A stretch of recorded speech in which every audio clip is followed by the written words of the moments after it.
Good afternoon, everyone. Welcome back to our I&D video series where we look to speak to our key client partners and our key partners around the roles they and their organisations play as they look to drive greater diversity and inclusion in 2021. Lorien are a tech specialist recruitment solutions provider. We've got a really proud 40-year heritage and we work with all sizes of customers to deliver MSP, RPO and total talent recruitment solutions. And today, finally, I'm absolutely delighted to have some time with Debbie Forster MBE. I've got to give you the full title, Debbie. I've got to put the MBE in there. Debbie is CEO of the Tech Talent Charter, and they are dedicated to driving greater diversity within the world of technology. Debbie's got over 20 years experience in driving education programs for greater diversity. And Debbie, I know how busy you are, so thank you so much for joining me today. It's really good timing as the TCC have just released this year's Diversity in Tech report within the last 6 weeks, I think. And I just wanted to pick up with you in the short bit of time we've got some themes of the report, and I hope that's okay. I'm going to jump in, Debbie, because I know you're a pro, with the first questions. Why are tough conversations in the workplace so important in the drive to boost inclusion and diversity? I think it's really important to remember that policies, procedures, and practice have a role. But if we really haven't brought people with us, people are culture. And so those conversations, and they are tough sometimes, are important because you can't just drop this as a policy from the top and hope that it lands. That these are conversations where we really need to hear where people are. And that is both thinking of our majority as well as our underrepresented people. I think too often when we start on this journey of inclusion, diversity, and belonging, it's easy to jump in doing things to and for people, not with people. So we talk about conversations because we have to listen as well as talk, and we need to engage with people where they really are. And we need to be ready to learn. There's good news. What we heard from the report is how much buy-in there is already on place. And you know, what we did, our report really just looks at our members. So I joke about, I make no apologies for preaching to the choir. I've got an awesome choir and they're all determined to sing even better. But we needed to know what was happening outside that tent. So we worked with a partner, a test, to think about and did a survey of middle managers within tech. All right, this is the one when I hear people say, if it's going to break, that's where it's going to break.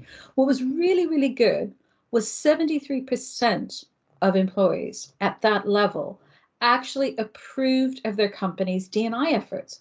That's fantastic. But we want to hear why that's happening. And we need to remember 27% don't. And we need to understand that. We need to understand how we can bring them on.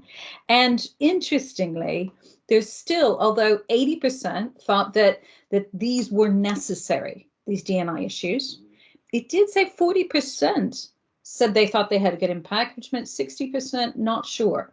When we dug into that more, 20%, 1 in 5 thought they could be counterproductive. Now, what I hear from my companies, that tough conversation, why? What's not working is where you get the real meat of what we need to be tackling and working on.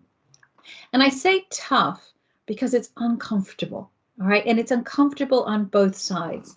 For a lot of us, and you know, I've lived here 30 years and I'm very British in that sense of we don't like awkward conversations. We'd much prefer to talk about the weather than to talk about really what are your problems in this space? Why are you uncomfortable? And so what we heard was 22% said they would have concerns about raising that D&I issue. 14% of men said they were uncomfortable to bring that up. That's where we have to lean in. That's the space where we need to be there to have those conversations, to create the psychological safety, to talk about what we're really thinking and feeling, to have our facts, our figures, our reasons ready to engage people and bring them on. Because if we don't get that right, we're just going to have people trying to game the system or looking for holes, or there is that pushback. Yeah, that's super interesting. What a great answer. Thank you, Debbie.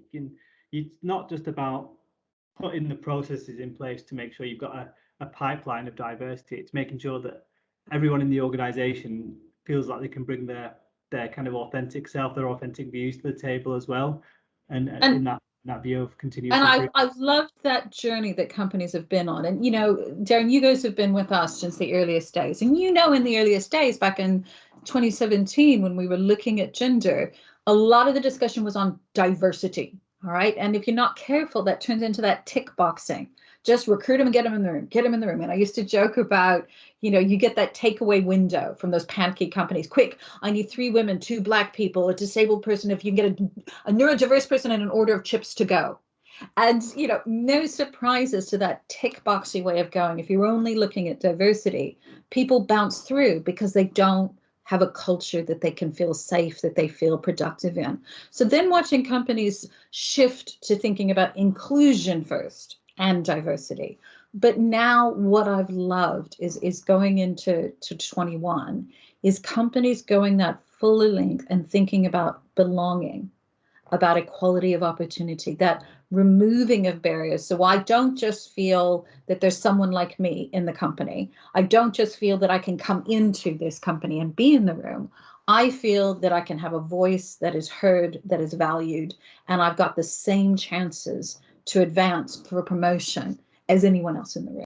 Really, really insightful. Thank you, Debbie. And that leads me onto our next question really, really neatly. And we were chatting before I pressed record about how the job market, particularly in tech, is booming at the moment. And I guess this is far more about inclusion, but those organizations who've got a good, diverse workforce at the moment, I'm sure it won't be diverse enough, but those organizations that have that kind of talent, how are they going to keep that talent once it's onboarded, especially now there are loads of opportunities out there for tech candidates?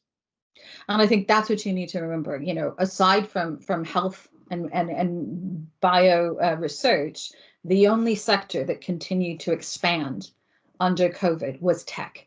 And last time I checked pre-COVID, we didn't have enough people anyway. So we are still, and it is why companies are so keen to work with us. You cannot afford a misstep here. So this is looking at your culture. And I think you need to be aware of the opportunities. I think we're getting to a point where we can start to pretend it was just a wonderful opportunity, but COVID broke a lot of those old myths. So companies, I think, have to absolutely grapple, listen to their people, and really look at how do we become genuinely flexible. All right. Now, by flexible, I don't just mean remote working.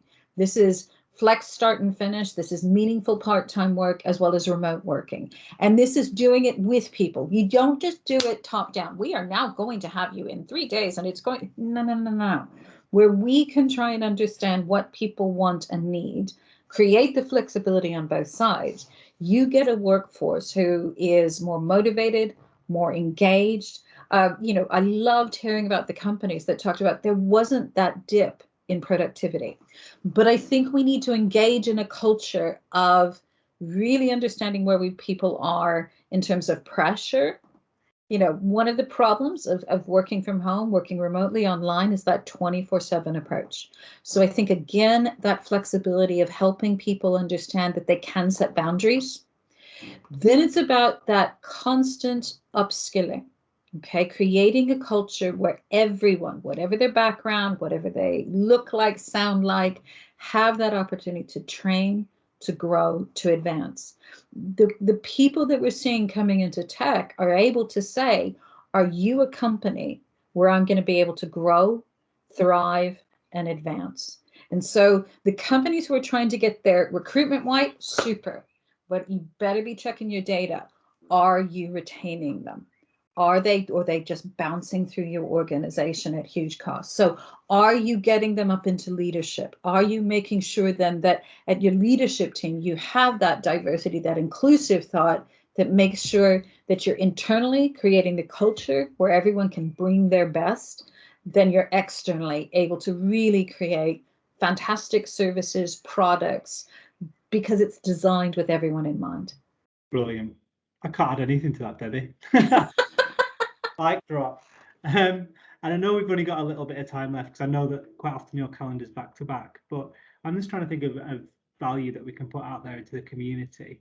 If I'm an organization, I'm watching this today on LinkedIn or wherever, what can I do in the next month to help increase and boost diversity and inclusion within my business and specifically within technology? Okay. First of all, make sure you know your data, all right? And know your data top to bottom and be prepared for surprises, good and bad. Look not just at your recruitment and number of people in the room, look at advancement, look at promotion, look at departures, your churn, etc., to understand where your pain points are. Engage with people about what is your culture really. Are you talking the talk about flexible working or are you walking the walk? What do people find? So make sure that you're constantly looking and investing in the culture for your people. Because we have a talent shortage, do remember that the UK's need could be tech's opportunity.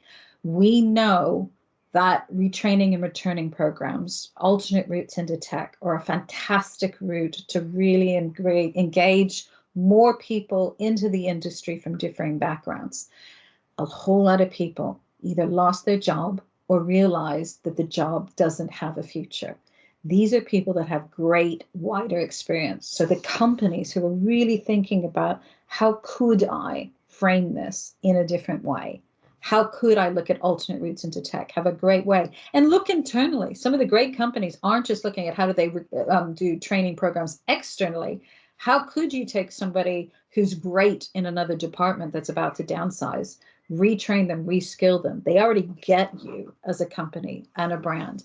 And then the last thing, don't think you have to reinvent the wheel. The reason companies join the Tech Talent Charter is not just because it's free, but because they can learn from everyone else. The sharing of best practice. So you need to figure out how things fit into your company. But what you can do is look at our open playbook of practice to figure out what have the best, smartest companies done on recruitment, retention, growth, promotion, allyship, culture, and how do you adapt that internally? So have a look at us. Come join one of our conversations. These are companies who get it and want to move faster. It's a great room to be in. Awesome. Thank you so much, Debbie, for your time today and for fitting me into your very hectic schedule. No, thank you for having us. We love working with you. We absolutely love being part of the Tech Talent Charter. So I'm really proud of being an ambassador for the programme, and I'd really highly recommend that to anyone as well, because it just enables us to give something back and just have those credible conversations and help just point people in the right direction. So I'll let you go now, Debbie, but thank you so much for your time. Really, really appreciate it. Thanks so much, Darren. Have a great day. You too.